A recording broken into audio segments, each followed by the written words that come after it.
ବାଲେଶ୍ୱର ଜିଲ୍ଲା ଜଳେଶ୍ୱର ତହସିଲ ଅନ୍ତର୍ଗତ ସୁବର୍ଣ୍ଣରେଖା ନଦୀର ଚାଲନ୍ତି ବାଲି ସୌରାତରେ ପ୍ରଶାସନର ଚଢ଼ଉ ବେଳେ 8ଟି ଜେସିବି ଜବତ କରିଛି ପ୍ରଶାସନ।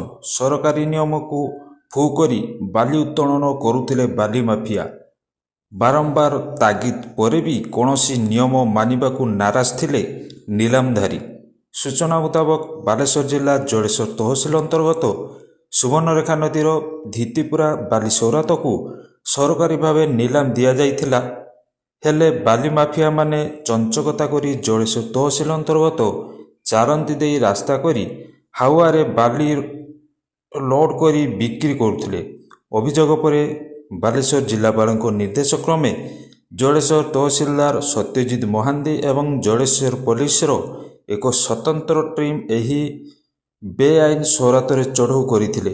ଚଢ଼ଉ ହେବାର ସୁରାକ ପାଇ ବାଲି ମାଫିଆମାନେ ଜେସିବିଗୁଡ଼ିକୁ ଏକ ଖାଲ ଭିତରେ ଲୁଚାଇ ରଖିଥିଲେ।